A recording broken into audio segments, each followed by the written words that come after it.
Okay, well, I have 11:02, a couple minutes past the hour, so we'll go ahead and get started.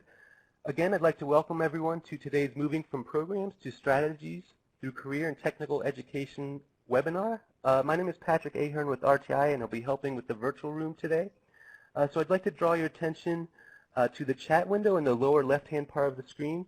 If you have any technical issues today, or if you have questions for the presenters, you may put those in the chat window, and we can respond as necessary.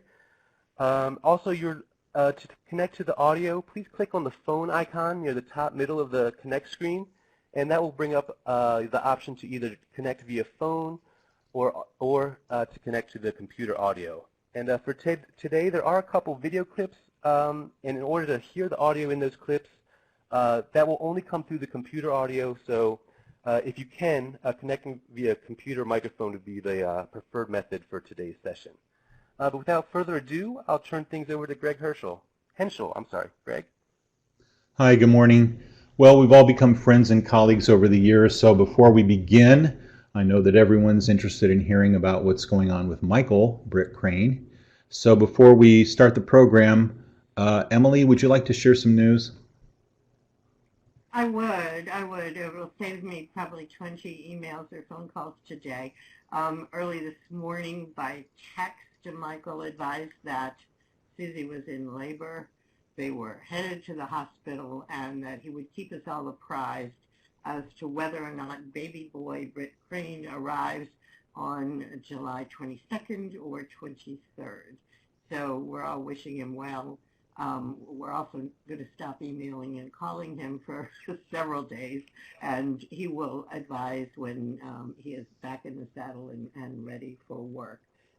So I just wanted to make sure all of our education workforce development directors knew progress is underway, and the baby watch is now a reality. So I hope you enjoy the webinar, and we'll be back in touch. Great, thanks, Emily. I hope we get a notice when there is news with Michael and his family and Susie. So as you can see, Michael's not with us today, but I'll facilitate.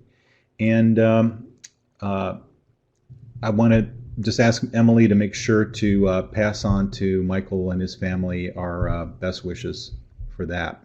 So anyway, now into our program. I'm going to introduce our speakers so I can say some good things about them that you might want to know. Both of our speakers today have been working for many years to help close the opportunity divide for underserved students. They're joining us today together on the same program, and I expect to learn a lot about what can be done to boost the participation, attainment, and life chances for all students, including those from low-income families and all underserved students. We know that the U.S. can't attain the workforce needed if many students are not included in the opportunities that you're creating at the institutes with your partners. And both of our presenters have been working on this and are both founders and leaders of the work that they will represent today. Starting with Jill Frankfort. Jill is founder and director of Persistence Plus. Jill has a long resume, has been working for many years, helping low-income students make their way successfully into the knowledge-based workforce. She works directly with colleges and has been doing so for many years, and has served the field in various roles, the most important being her current role, where she is working with colleges across the country to help students be successful, and we're going to learn about how she's doing that right now. Jill? Hello, and thank you very much for the kind intro, Greg. And thank you, Emily, and Michael, and Greg, for inviting me today to have this conversation with you all. As Greg shared, for the last for my career, I've really been focused on this issue of how do you increase access and success and completion for students looking to increase their educational trajectories and ultimately their workforce trajectories as well. I began on the front lines as a math teacher, teaching middle school and high school students, and over the years have been in a variety of different roles with this continued focus and mission. Persistence Plus, which I have founded and led for the last nearly decade, has been the impetus behind it has really been to close this opportunity gap and to have more students ultimately be successful. And I want to take you through what I hope will be a conversation today and tell you a little bit about our work, but also leave time at the end for questions and discussion as well. So I'm going to begin by talking a little bit about the problem that I know that you're all familiar with, this talent gap of how do we help more individuals get through the education and training they need to ultimately be successful. I want to interrupt just a second. It'd be nice if you turn on your camera. Oh, I think people would like to see you. So sorry. And here I'm looking at myself, but I have not been sharing my face with the world. So welcome again, everyone, and apologies for that. So as I was saying, my focus has been very much on how do you increase the talent by getting more people through the educational pipeline to high-quality jobs. And two statistics which I'm sure you have seen or been familiar with over time is that the graduation rate for first-time full-time degree seekers in our country is only 25%. And this is even more concerning when you look at just STEM degrees. When we look at folks who are looking for advanced manufacturing degrees or credentials, we see that 69% of folks who begin a training program or a credential program ultimately either drop out completely or switch from their program into a non-STEM, non-advanced manufacturing program. And so there's a real need right now for strategies that move people, evidence-based strategies that move people from where they are to actually completion. And that's what has been the motivation for Persistence Plus. So what we do is we focus on the issues that are behind the scenes. Both our research and the research from the field has shown that so many students and learners who are looking for additional skills in education are really struggling with the other complex issues in their lives. The fact that they're returning to school after 20 years, the fact that they're juggling their families and their work at the same time, the fact that they're afraid to ask for help, that they have financial insecurity. All these issues often end up being more of a reason why folks drop out than the skills themselves. And so Persistence Plus, it was really designed around this question: what if we could proactively provide the educational and workforce support to students in a way that's differentiated and that actually focuses on the behaviors and mindsets that are most critical for success? I had previously found through my work at Jobs for the Future that many colleges and educational institutions and have sometimes boutique programs that support a few number of students, but really they don't have the people on the ground to be able to scale those programs. They're expensive and they're difficult to scale. I've also seen in my work with colleges that there are often great programs that students don't always take advantage of. So really what we've been working on at Persistence Plus is how do you fix that gap? How do you put support directly in the hands of students and do so in a way that really actually gets them to change their behaviors and mindsets and ultimately be more successful? So our program uses a strategy called nudging, which has become increasingly popular and well known in the press over the years after the release of the book Nudge, which Thaler won a Nobel Prize for. And nudging involves using a strategy where you use a low-touch intervention, either in terms of a communication or an approach, in order to help a student or individual be more successful. So I'm going to give a couple of examples of that, of what I mean by nudging, and then tell you how it works in terms of supporting students and folks who are learning. And I'll just pause for a second. I see that there's some challenges with the slides. Is it universal, or should I continue going? No, Jill, I think you should go ahead and continue. Okay. We're working to get there. Okay, great. So I've got my face, we got the slides going. So I want to give a couple of quick examples of nudging and what I mean by nudging. And one I will just pull out of really contemporary what's going on right now. So for instance, on Facebook, if you see a story, an article, and you ask individuals if they find it accurate or not, people are very likely to tell you if the article is accurate with a great degree of accuracy. But if you look at what people actually send over the internet, that does not tie to their evaluation of the accuracy of the article.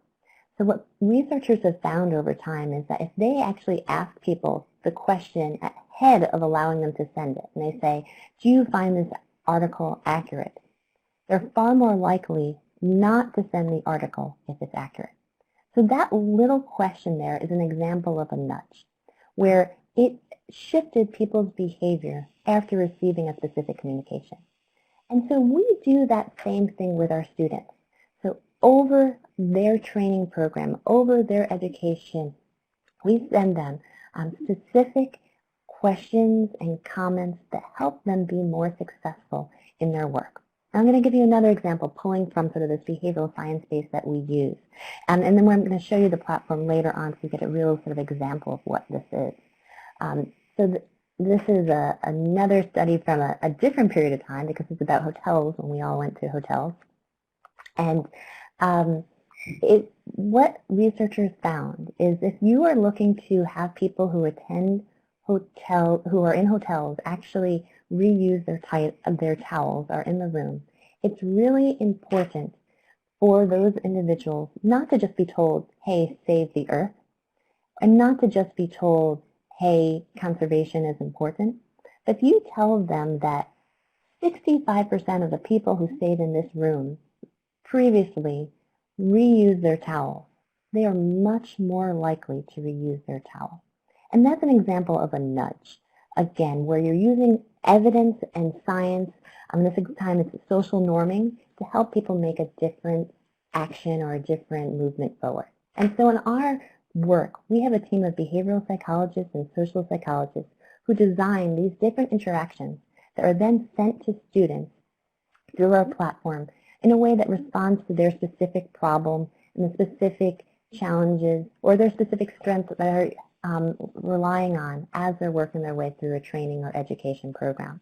And our platform uses text messaging, and it's AI enabled, so it's able to be responsive. So if a student shares a specific challenge, we're able then to nudge and intervene with them in a way that responds to that specific challenge.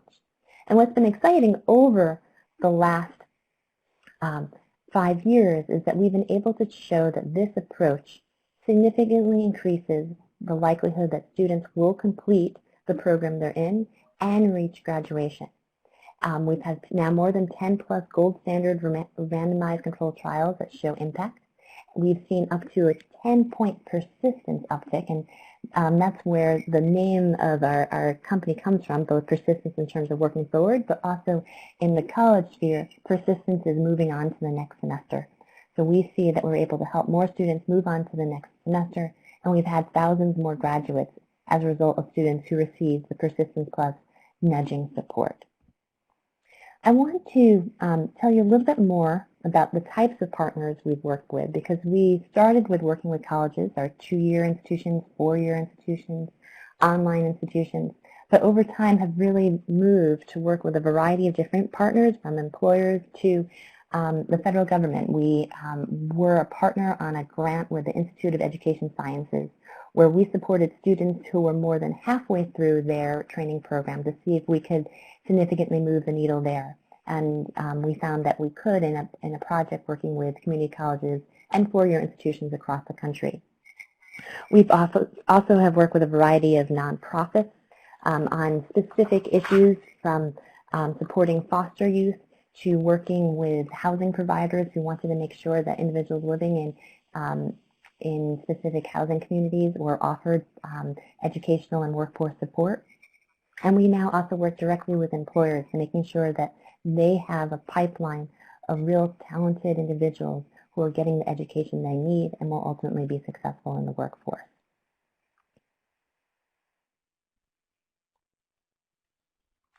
So I want to move on and talk about a specific project that we did. And this was funded by the Helmsley Trust and in collaboration with Jobs for the Future.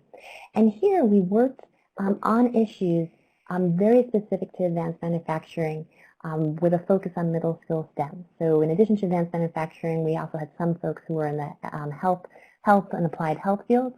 But it was really designed to help individuals who are in engineering, manufacturing programs, who are attending John Tyler Community College, Lakeland Community College, Lorraine Community College, and Stark State.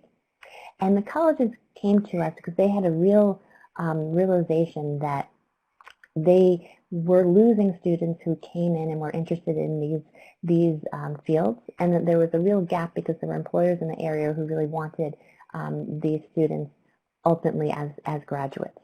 So our team designed a series of nudges that would go to the students from the moment they started their program all the way through to the end that would be responsive and really help promote sort of STEM as a concept, help them feel successful in their studies, connect them to resources when they weren't connected, and help them through their challenges.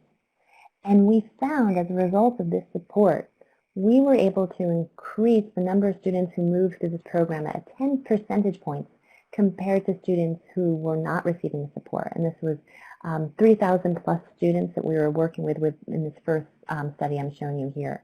And what was exciting overall, this huge increase, but what was also very exciting was that the students that were most helped by the support were our non-traditional learners, our returning adult learners, our students of color, who really benefited from having in their pocket, on their cell phone, this type of interactive support. And I want to share, Greg had mentioned it was helpful to get a little sense of, what does this actually look like in action? What are the challenges from this work? How if another partner is thinking about doing this, what is critical to learn? And, we were thrilled that Dr. Ballinger, president of Lorraine County Community College, has really been an advocate of our work and we continue to work with them in a variety of new and different ways. But one of the things that's most important, if you're thinking about adding a nudging element to the programs you're running, it's really key to have that leadership support. We work now with hundreds of thousands of students with dozens and dozens of partners across the country, and we know these days that colleges and employers are dealing with so many issues and so many significant strategic goals that this needs to be clearly on the leader's plate and connected to strategic issues around retention and success in order for it to be successful and to work. We also have learned through the work that it's really critical to get on-the-ground support. If you are adding a support element to your program, the advisors need to be receptive to this. In places where we have worked where advisors have felt threatened by any additional support, this has been much more of a challenge. So we always put ourselves in as one more support, and we work hand in hand with the folks on the ground doing more high-touch support, but it's critical to get that on-the-ground support to make this work. And we've found over time it's really important to get early data to show that this type of work makes a difference. So you want to, from the early days, figure out how do we evaluate impact, how can we show that this type of investment is going to make a real difference in moving more students through to a degree or a credential. Now, I want to show the platform, and then I want to take a moment after that. I see some questions coming in as well that we can address too. But let me set you up for what you're going to see in a minute in this short video. So you're going to see two individuals who are receiving messages from Persistence Plus, and you'll see that they are interacting with the platform, and the platform is responding to them in different ways. And each message has been designed by one of our social psychologists, and there is a a research reason why it's being asked, when it's asked, in the way that it's asked, and we can talk more about that at the end of the video. But I just suggest that you watch through the dialogue, and remember, this is not a person who's sending back responses to the students. This is our platform sending back sort of the personalized messages based upon what our students are sharing. So with that set up, Patrick, may I ask you to play the video?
Great, thank you.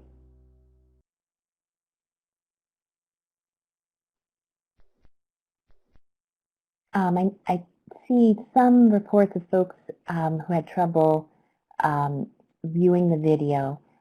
So if you weren't able to see it, we can figure out how to send it your way at a later time. But what happened here is that we had two students, one who was struggling because they felt like they didn't belong, another student who was struggling because they haven't been back in school for a long time, and they got different personalized messages based upon what they were sharing. And one of the things that's key about our work is that we customize all of the nuances to the specific partners we're working with. So here in the video we talked about State College. When we're working with a college, we're talking about that college's institution and the supports that they have on their campus. If we're working with a community organization, we're talking about that community organization supports and context. The same for employers. So we're really able to plug in and provide sort of still the evidence-based nudges, but with the wrapping of whatever the context is for the individual parties we are working with. And as you can see from this, there were very subtle interactions that prompted folks around, hey, let's think about STEM differently. Let's think about how you might feel connected to your faculty members or your professors. And all of these are really carefully designed based upon the research across many different domains and figuring out how we help individuals when they're struggling to be most successful. I want to mention that when we do our work, I can see questions, that many different partners pull us in. When we're working with community colleges, it's also often at the senior level with the provost or the VP of Academic Affairs. Sometimes that's in consultation with their business community. Sometimes we're working directly with an employer who's really interested. And on that note, I want to talk about one project like that. We are currently working with a large technology company that works across the United States, and this global this international technology company is really interested in increasing their talent pool, and particularly in also increasing the diversity of their talent pool as well, and supporting future employees of color who may be thinking about a technology credential, who may not be sure, but ultimately would be great candidates for this company. And this has really been a great project. We've seen some very early positive data about both the employees or future employees' interest in participating in this program and the type of support we're offering to them as they're pursuing their credentials, as well as more connection with the employer in terms of participating in events that the employer is having and showing a level of engagement moving towards the workforce. And what's been great about this project is this has been a real good use for our platform because it has supported thousands of individuals at different parts of the country who are in different parts of their training. And so this has been a good fit for the flexibility of our type of model in terms of being able to provide that personalized support at the same time continue to do the holistic evidence-based nudging that we have. And seeing here a couple more questions coming in that I want to make sure I give us time to answer, so I'll move on to that phase. Please, I know we shared a lot here and the video often prompts questions and discussions, so I welcome more to come through, and I'll do my best now to take a moment, Greg, if that makes sense, to answer questions. I can't hear you.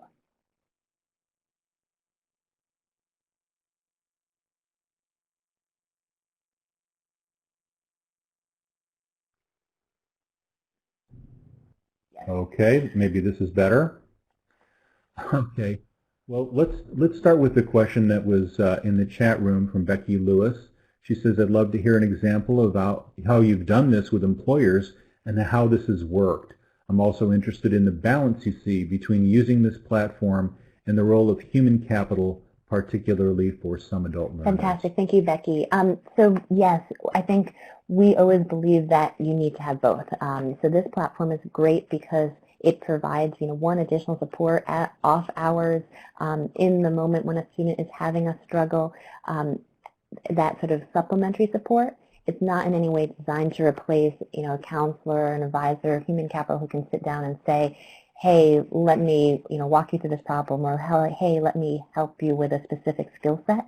But they work really hand in hand well together. Sometimes working with a partner will specifically make sure that we're making direct connections to the human capital that exists when a student is, or a learner is struggling, to make sure we make that connection. It really depends what the partner has available or what makes sense, but we're able to do that right now, right, you've flagged that you're struggling with this, and make that connection.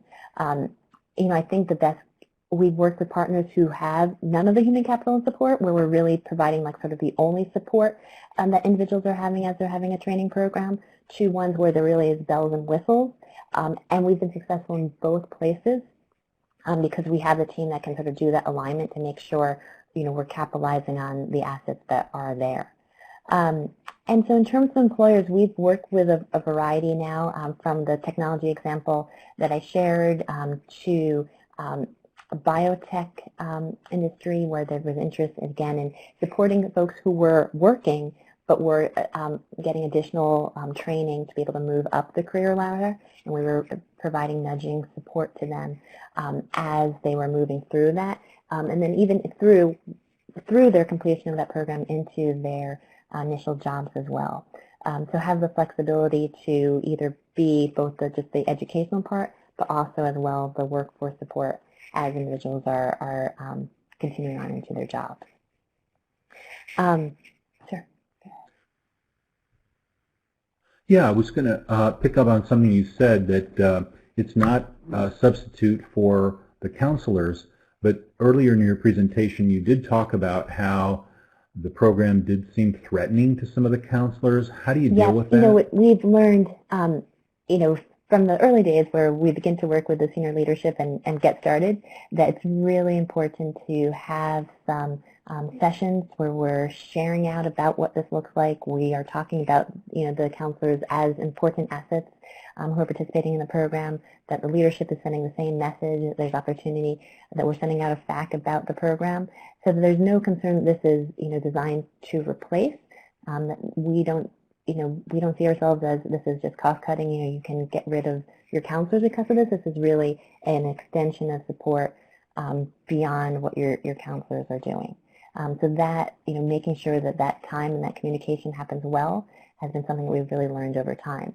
We find now that often the advisors are sometimes our best advocates because they see, they're getting the students who are coming in and saying, Persistence Plus or whatever the support program is labeled, said that you could help with this type of problem, and that folks are more likely to actually engage and seek out the resources that are available. And we see this on college campuses when it's about math tutoring. We see this in the workforce when there are even new internship opportunities are being offered. So did that work? I mean, when you explain it that way, does that assuage people's concern? Yes, and it also helps when, again, the leadership is saying the same message as well, that this is just one part of our holistic support strategy to make sure that students are going to be successful and learners are going to be successful and complete this program. Okay, super. So, so this seems to be remarkably successful given the numbers that you cite, and I wonder why isn't this being used in secondary programs?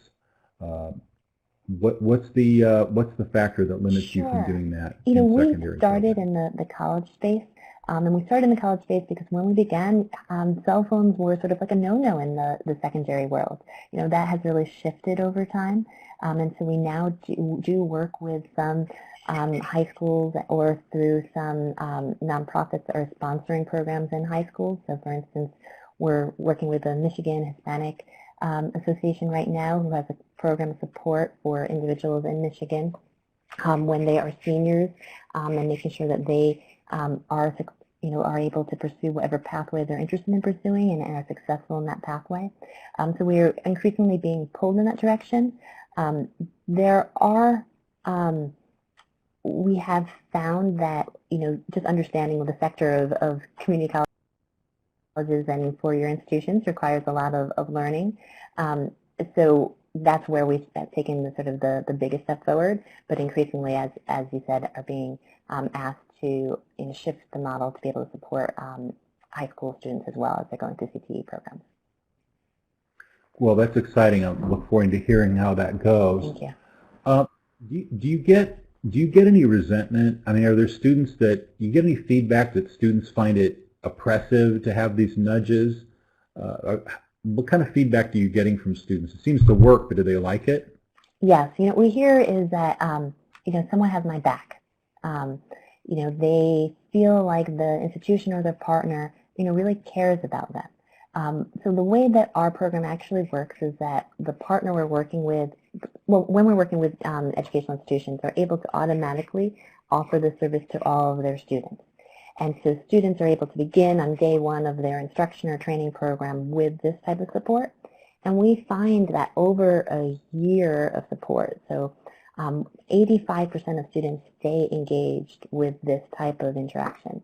So that's tremendous when you think about having to opt people in and get 6% or 7%. We have large numbers of people who are staying engaged, who are responding to this type of program. We even now have people who are 3 or 4 years into degree programs who are continuing to participate and find it helpful.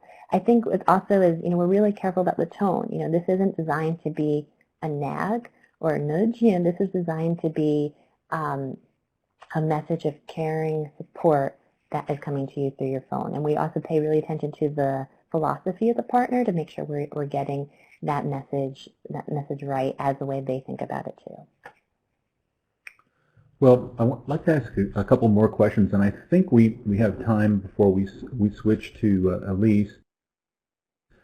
The institutes are looking at different ideas that they can help implement, and one question would be, does it matter who is the entity that brings in the Persistence Plus, or how it's brought forward? How is it introduced? Who's the one that takes the initiative, and how does that? What are the dynamics of that? So we've worked with a variety of different partners, often in sort of the most traditional model. The colleges is coming first to us and saying, hey, we have students who could benefit from this type of support. Can you help us? And then we work out the specifics of that, and whether that's working with all of their students or we're working with specific programs of students. And so it might be, for example, the STEM, the middle school STEM project, there was interest both in the colleges as well as sort of the local employers in the area. We're actually now doing a long-term study, because the first study you showed was just for the initial start, and seeing if we can measure what the impact was in terms of success of those students for both graduating as well as entry into the workforce as well. So really, back to your question, have been able to set this up, wherever the interest is coming from. One thing to keep in mind, when an individual is at an educational institution, as I mentioned before, you're able under FERPA and TCPA to just be able to begin to provide that support. The institution is able to provide the mobile number of the student to us to be able to provide that support. If you are not affiliated with the educational institution, if you are just an employer, then you do need to think about how to get individuals to opt into the support, which can be done but requires a little bit more nuance. So that's a specific detail that sometimes this influences how we get started. So you mentioned FERPA. I know that's the Federal Education Rights and Privacy Act, which limits educational record sharing. And then you mentioned something else that might be a constraint. TCPA, which is the Telecommunication Protection Act, and that governs essentially text messages and phone calls to make sure there isn't spam. And the provision under that is that educational institutions are allowed to use text messaging to support their students. Okay. Let's see. I'm seeing some questions coming from Mary Stewart in the chat window. What about minors for information, like for high school CTE? I'm not sure. Do you get the question? There's no difference in terms of what we can do above the age of 13. And so when we've worked with partners, we have put in age 13. In Ohio and several states, we work with many students who are going through dual enrollment, who are high school students taking college courses, and sometimes those are CTE courses. Actually, often they're CTE courses, and that's fine for us to be able to support those students above the age of 13. Great. Well, let's hold the questions for now and move on to Elise. Pat, if you could put her deck up, and then please stick with us, Jill, and I think we may have time towards the end to talk a little bit more and have some more Q&A. Let me introduce our next speaker, Elyse Rosenblum, who is the founder and principal of Grads for Life. Elise has been working for a lot of years on the intersection between work and education, so she's working on the very stuff that we're most interested in. Most of her work, as with Jill, has been about creating opportunities for advancement for those who've not been well served in the past. Her focus has been to leverage the private sector to create needed opportunities. In brief summary, she helps companies expand their talent pool so that the essential personnel that they need can be found, and helps guide those companies to be effective in helping students succeed. And she'll tell us how she does that. Elise, you are up. And we might need to check your audio. If you collect the phone or the microphone contact. Yeah, there we go. Okay. Great. Thanks so much, Greg. It's great to be here with all of you and to co-present with Jill. I love the nudge model. I also just want to thank Emily for inviting me.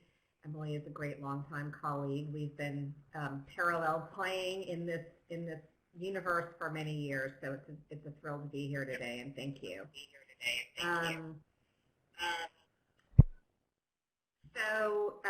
And thanks, Greg, for the nice introduction. I have my contact information also at the end, so I'll skip through this. And I want to just share a little bit of setup before I jump into the meat of the presentation. So I'm going to talk about both the work I lead at Grads of Life, and I'm going to also talk a little bit about a best-in-class provider, YearUp. And I want to orient the conversation by just talking a little bit about our mission, which is focused on closing the opportunity divide in the country, with a particular focus on opportunity use. You all are probably familiar with what I mean by that, but just for clarity's sake, when we talk about opportunity use, we're thinking about young adults between the ages of 16 and 24 who may or may not have finished high school but have not completed a post-secondary credential and who are not firmly attached to the labor market.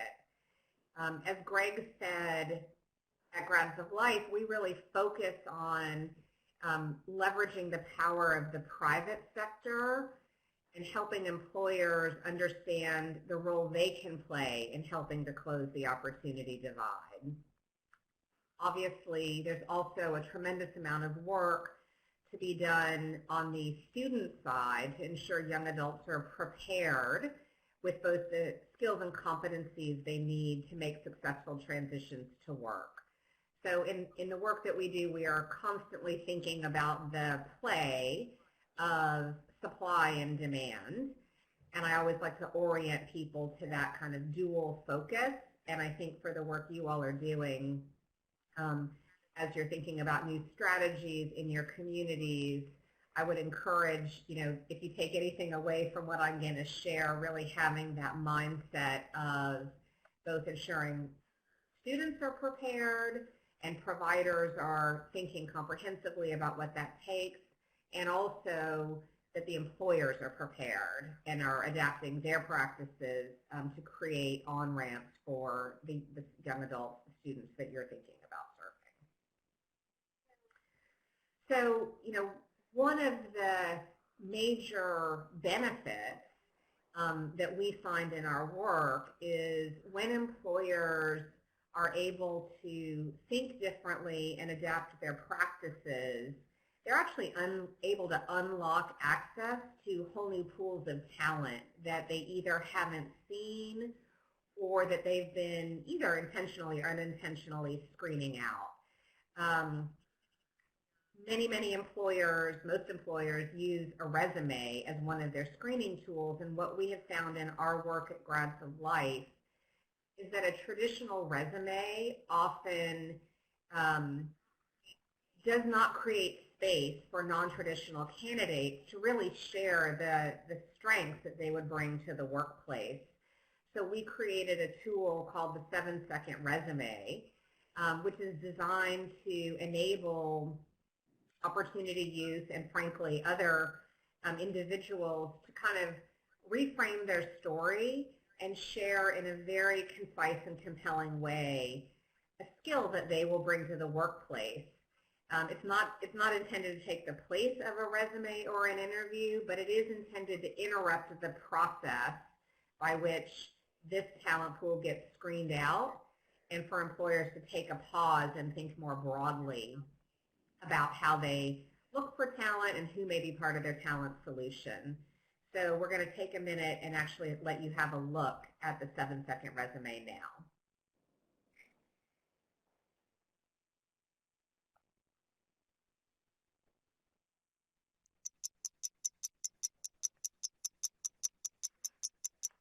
I work 12-hour shifts at the recycling company with my dad, who's 72. That taught me a work ethic that I carry with me every day.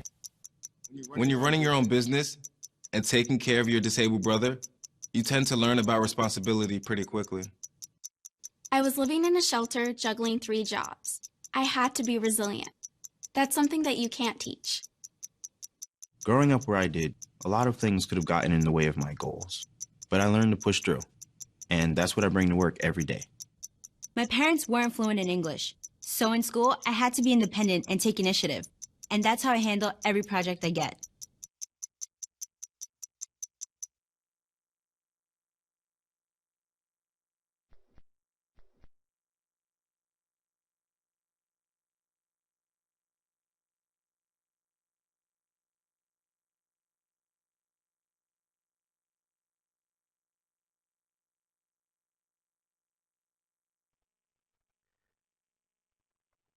Oh, Elise, click on the microphone icon again.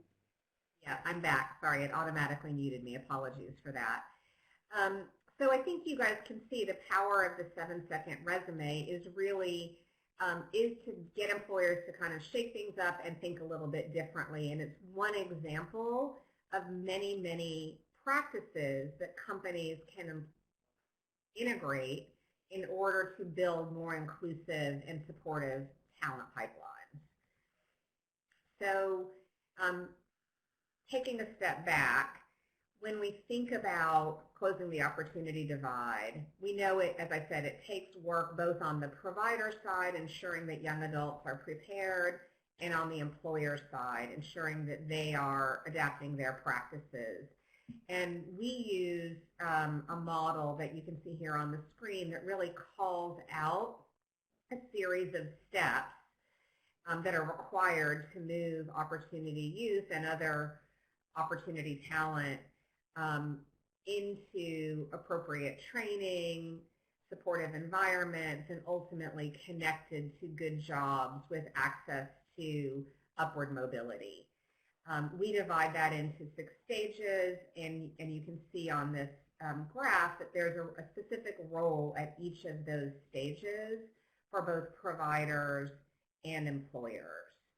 I'm going to first talk about the employer side and the role that employers, can play at each of these stages.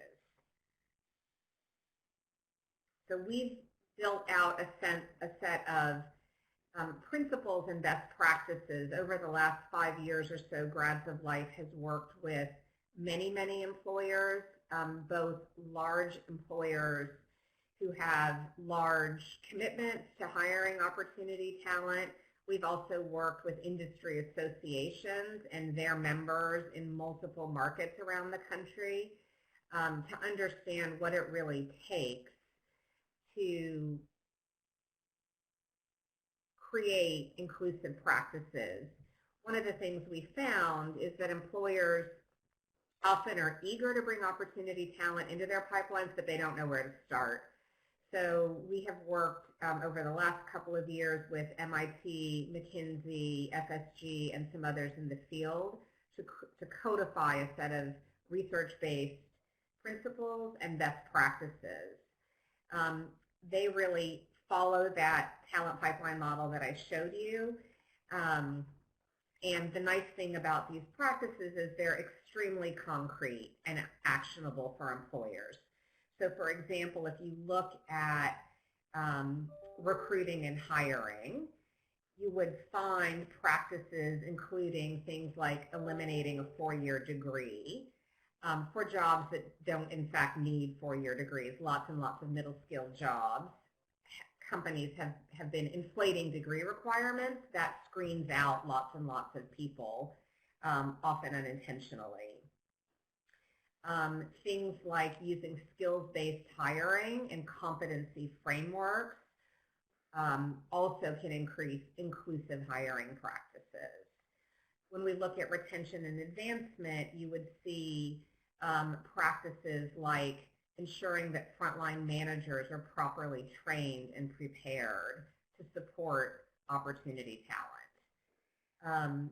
In order to facilitate use of the principles and practices, we've created an online tool that companies can access. It's called the Opportunity Navigator. I'm just noticing there's no link to the Navigator here in the slide, so we'll make sure we get that around for people to use. But it's a very easy to access, easy to use online tool where companies can self-assess their current practices. It then gives them back a roadmap of where they are doing really well and where they have room to consider adapting their practices so that they are more inclusive and supportive of opportunity talent. At Grounds of Life, we also will work with companies to do more in-depth diagnostic analysis where we will take the company through an assessment. We will complement that with interviews with employees, both frontline employees and leadership, in order to really get under the hood of not only what practices companies have, but also how they're experienced by the employees. I'm seeing a question coming up about one of the experiences. So yeah, I can talk a little bit more about some of the work that we do directly with employers. And actually, in partnership with Emily and the National Network for Business and Industry, we had the opportunity to work with the American Hospitality and Lodging Association over a series of years. AHLA was really, and their members were really interested in tapping into an expanded talent pool, and in particular interested in helping their members think about bringing more opportunity youth into the industry. So we worked with both AHLA and many of their large members to design a model that could be used in the hospitality sector. That model included working closely with community-based organizations who provided sourcing, finding the opportunity youth, and preparing the opportunity youth. It also involved a lot of work with the employer, again, to change their screening and hiring practices. One of the things that we found in that work was the process for getting through the interview could take a long time and could be discouraging for opportunity youth. So we worked with them to think about how they might streamline that process. We also developed a frontline manager training to ensure that the managers at the local properties were well equipped to support opportunity youth as they came into the workplace. So that's the kind of example of how we work with employers.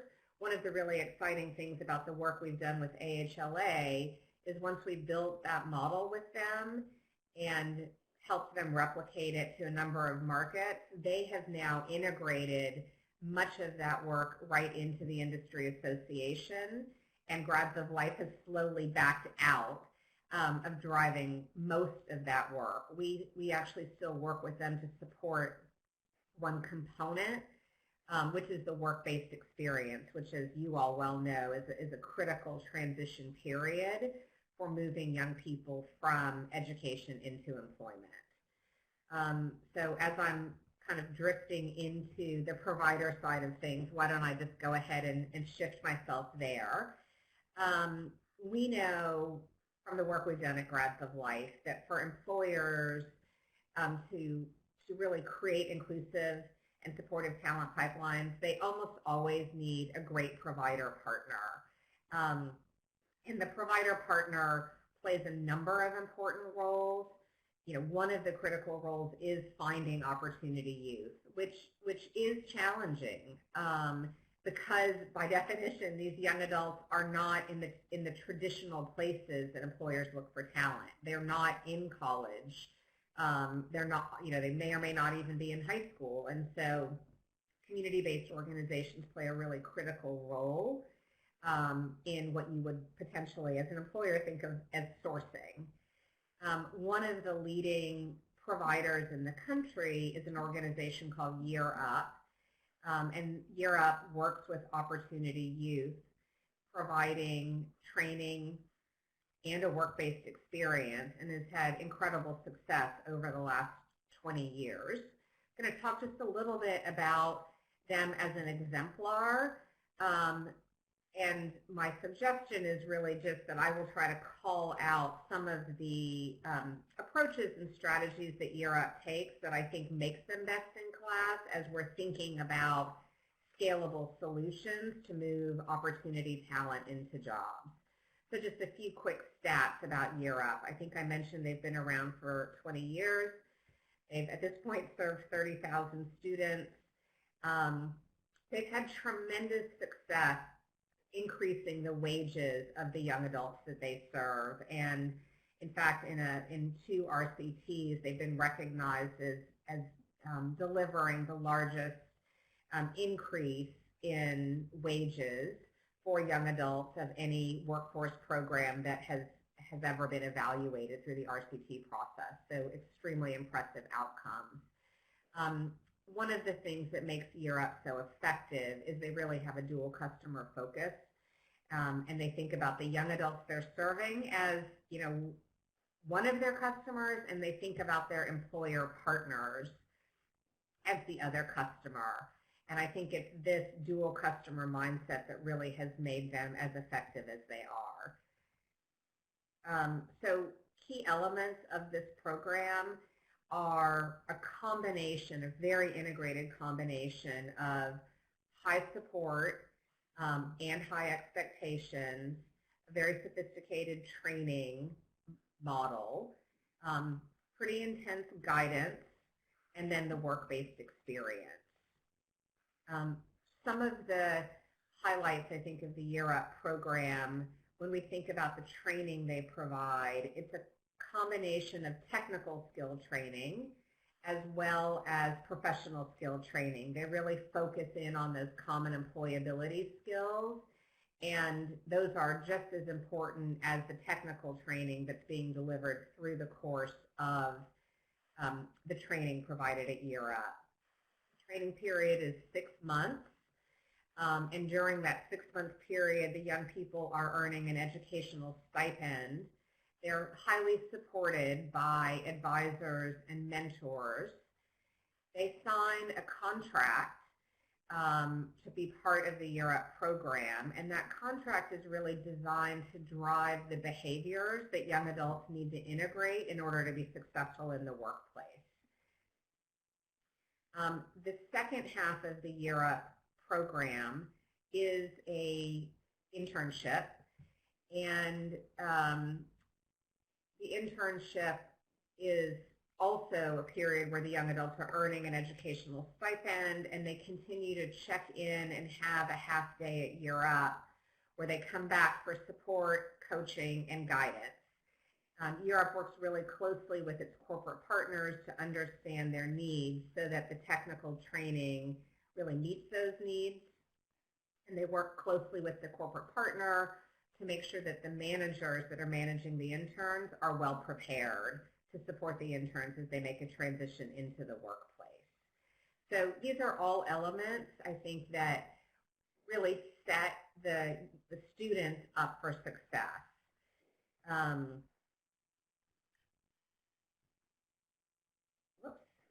about that. And I think just to tie it together, when we think about the work that's done bringing together the work we do at YearUp and the work that we do at Grads of Life, there really is a dance between the focus on the demand side, really starting with demand, understanding the skill requirements and recruitment needs of the employer, and then working back from there. And then being flexible and able to adapt the training so that it can meet the needs of the employer is a critical piece of what makes this program work for both young adults and for the employers. I think it's important to note this is a model, and our approach at Grads of Life is we've got to be solving a business problem. So we've got to understand the talent demands of the employer and be addressing a business need. Much more effective than working with a company, through their philanthropy or through their corporate social responsibility. And then finally, marrying that by working with employers before, during, and after to make sure their talent practices are inclusive and supportive of opportunity use. So I see a lot of questions coming in. First, what's the relationship between Grads of Life and YearUp? Great question. So Grads of Life actually sits inside of YearUp. We were created out of a recognition by YearUp about a decade ago that with a mission of closing the opportunity divide, they needed to be thinking about more than just their direct service program, because no matter how much that program grew, they would never actually be able to come close to closing the opportunity divide through one direct service program. And so we started thinking about how you would drive changes in broader systems that contribute to the opportunity divide. One of those systems is the system of employment, and that's the system that we focus on dominantly at Grads of Life. As Emily knows, Grads of Life works with a wide range of providers. We don't work at all exclusively with YearUp. We work with Youth Build and Job Corps and community colleges and others. It really depends on which providers are going to be a good fit for the employers with whom we're working. Another question I'm seeing here is how selective is YearUp and Grads of Life? So Grads of Life is in the training program. We don't work directly with students, so I don't think that's a relevant question for Grads of Life. In terms of YearUp, they have a fairly rigorous admissions process. The purpose of the admissions process is really to understand the persistence that a particular opportunity youth is going to bring to the program. And I think I mentioned the behavioral contract that YearUp employs. They use that contract really to empower the young adult once they're admitted to the program to drive their own experience. If students are, not able to persist and really meet the requirements of the program, they lose points on a contract, and in the end, they fire themselves. So it really is designed to drive the behaviors that young adults are going to need to make a successful transition to work. For young adults that apply to YearUp but don't get admitted, YearUp works very, very closely with other providers in communities to connect young people to the kinds of programs that will benefit them given the moment in time where they find themselves. I'm reading another question.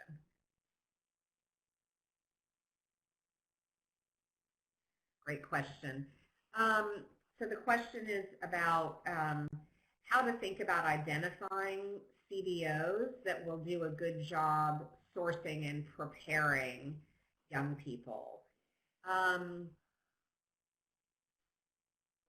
We've actually developed some tools that we can share that help lay out the role of a community-based organization and can be used in thinking through, who will be strongest partners.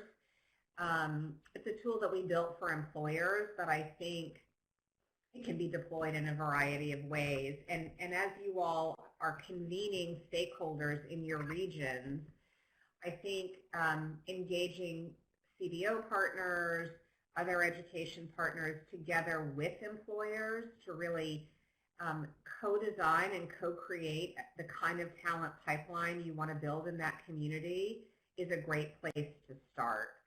I would definitely encourage you to leverage the talent pipeline model that we've built. It can really help you articulate for those community-based organizations what your expectations are about the pieces that they will bring to the table that will help ensure the success of the young people that you're looking to serve. Some examples of the kinds of CBOs that you might consider, again, depending on the community and the particular employers you have at the table, could range from community college partners, could be programs like Perscolas, could be programs like Youth Build. There's a great variety of providers around the country. We have a provider directory that you can also leverage. I want to be very transparent here. One of the challenges that employers face in doing this work at scale is the variability in the community-based organization world. There tend to be some very, very high quality local providers. There's also providers that have wide scale, like Goodwill, Youth Build, Job Corps, and others. One of the challenges employers sometimes face is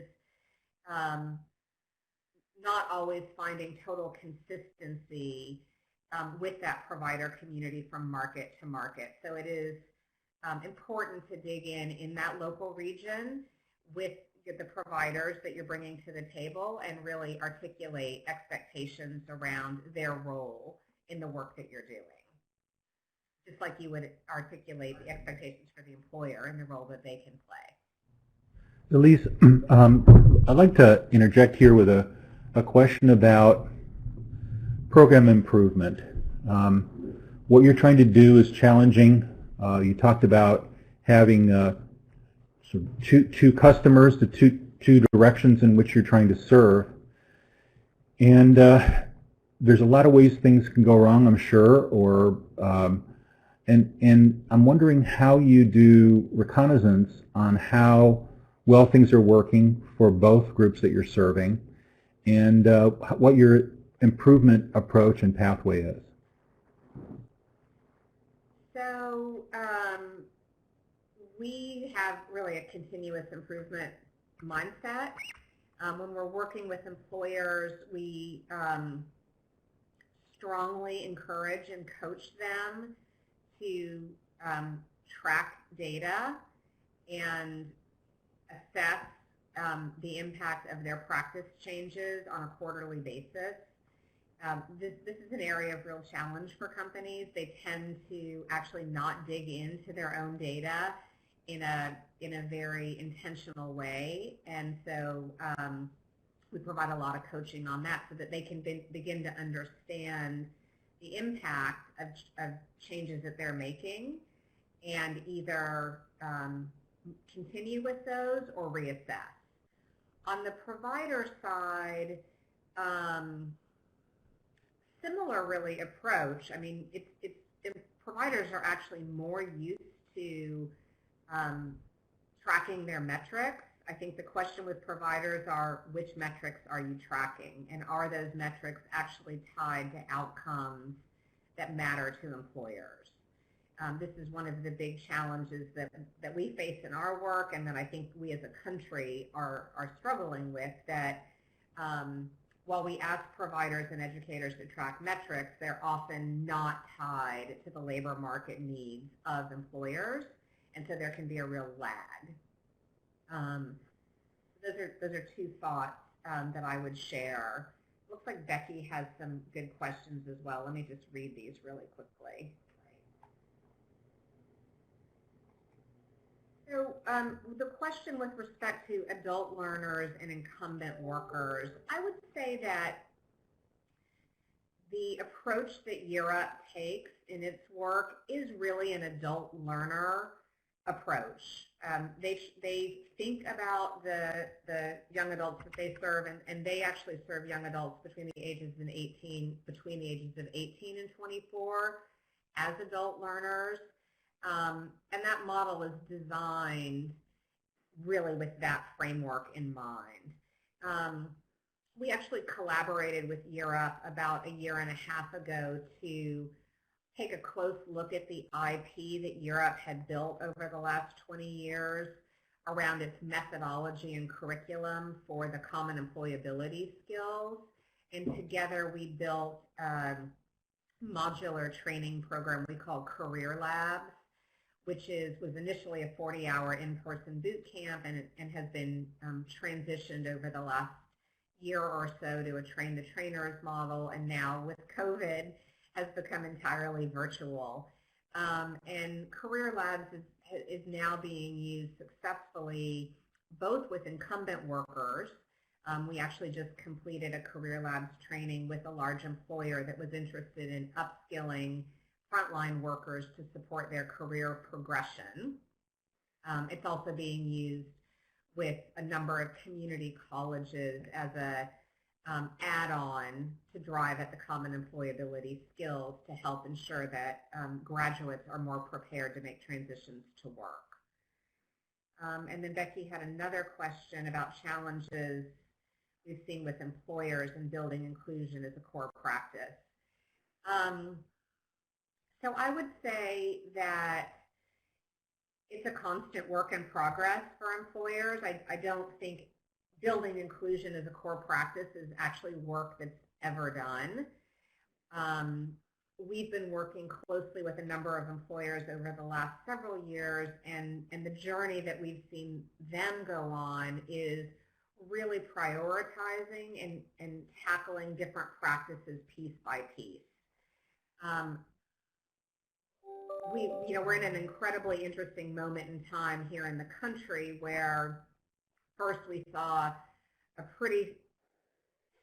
very significant contraction in the labor market because of COVID, and we are in that contracted labor market where typically we would be very, very, very concerned about opportunity use kind of falling off the bottom of the ladder, which has now been quickly followed by George Floyd's death and the racial reckoning that we're dealing with in the country. And interestingly, that has dramatically increased companies' interest in and commitment to really thinking deeply about inclusive talent practices and what they can do directly inside their companies to drive greater economic opportunity and racial justice. So I would say if you had asked me that question 6 months ago, I would probably have answered it differently. Right now there's a tremendous commitment, and we are obviously trying to do everything we can to help companies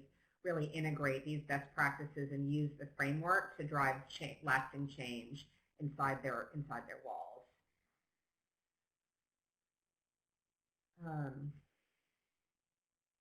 So on the badging question, we at Grads of Life haven't done a lot of work on badging, and my colleague from YearUp, Guy St. Justine, was planning to join the call, but I think she had a challenge getting into the platform. I'll be sure to put up her contact information at the end. YearUp has not yet done badging. There is a lot of talk right now about creating a badge around Career Labs, which, as I said, is focused on the common employability skills. There's also some work that we're doing thinking about opportunity employer certification, but we have not yet built that. So that is where we stand in that work. And I'm happy to take any other questions. I'm also happy to top up our contact information and leave a little bit of time for broader discussion. Yeah, let's get into a little broader discussion, and we have some questions up. Let me put those back here. And thanks, Jill, for coming back on. I think we do have a little bit of time to interact around both of these presentations. The first question, what implications do you see for your work? I'd like to interpret that a little bit. You know, what you're doing with Grads for Life, with YearUp, and the work that you're doing, Jill, that you presented with your persistence approach. You know, these seem to be operating in independent channels, and they have perhaps a lot of room to grow. But the larger system may need to adapt from what you've learned in doing this work. And what could you speculate on what we might want to institutionalize, both at high schools and at post-secondary institutions of all sorts, to take advantage of what you've learned and just do a better job? Who would like to take that? Yeah, I'll take a pass at that and then hand it to Jill. So I think if I would name one thing, it would be a focus on the common employability skills and really integrating that kind of training throughout secondary and post-secondary education. We hear from employers all the time. We almost never hear someone is showing up without the technical skills that they need, but professionalism, communication, teamwork are essential with every employer, and you know, pretty underdeveloped for many young adults who don't have access to experiences that help them build those skills. So I would say that's one thing I would definitely recommend. And the second thing I would definitely recommend is that dual customer mindset and really building the muscle of engaging employers who are, you know, ultimately where young adults are going to end up if we're successful, in understanding their needs and, you know, finding ways to really be adaptable so that you're building partnerships, your curriculum is designed to actually make those young adults ready for the labor market.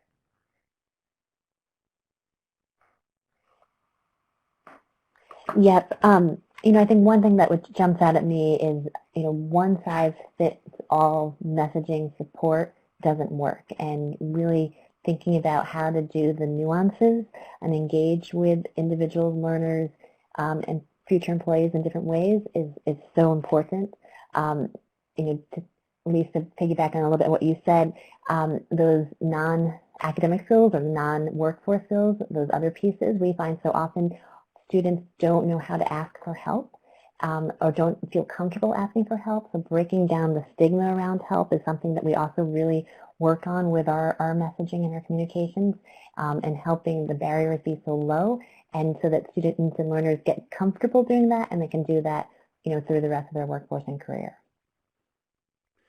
Great. So the second question we have, as you see on the slide, could you extend this conversation a little bit and talk about opportunities that you see through your work to take what you've learned and expand it?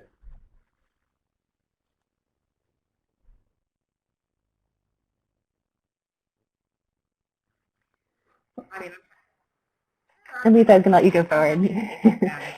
So, I mean, I think, I'm not sure I would answer that hugely different than I answered the prior question. I do think that, you know, when we think about institutionalizing some of these approaches into broader systems, I'd go back to that talent pipeline model and really think about the different stages, you know, sourcing, training, making a transition through a work-based experience, and then really thinking about the role of employers and ensuring that they're engaged and bought in and clear on the expectations around what's theirs to do.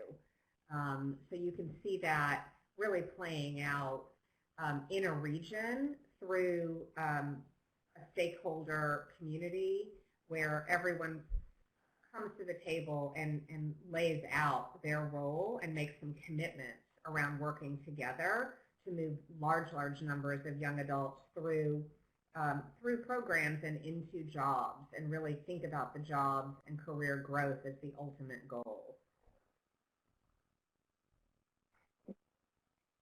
Yeah, and I think nowadays we've talked for so long about sort of personalized learning. We need to move to personalized support, and this is what every student, every beginning entry-level employee, every individual needs to be sort of successful in both education and workforce, and particularly now with the pandemic. I can't tell you the number of students and learners we hear from our platform and people working who are struggling in so many ways, where just a little bit of touch at that right moment and right time makes such a world of difference, from just feeling like someone's caring as they're struggling to actually pointing them in the direction of why they need help.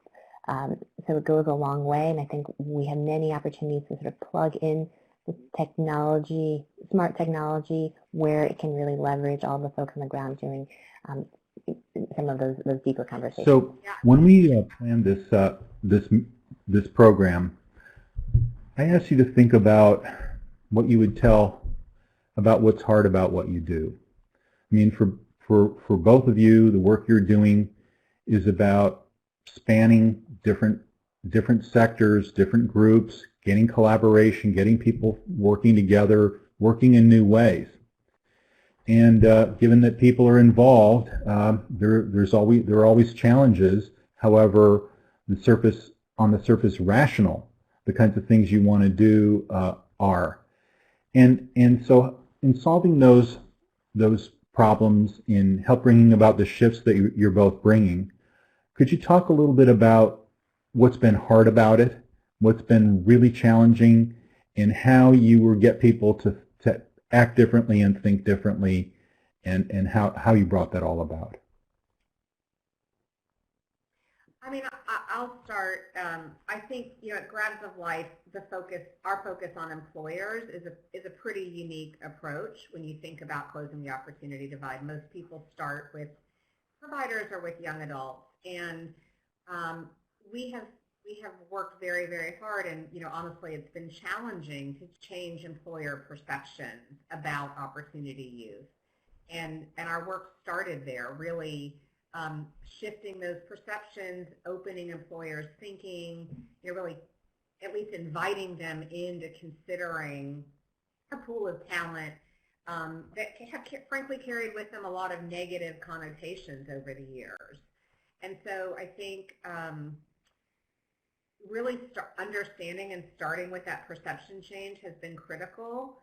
And then I think another big challenge is moving from early adopters to much larger scale adoption of these practices.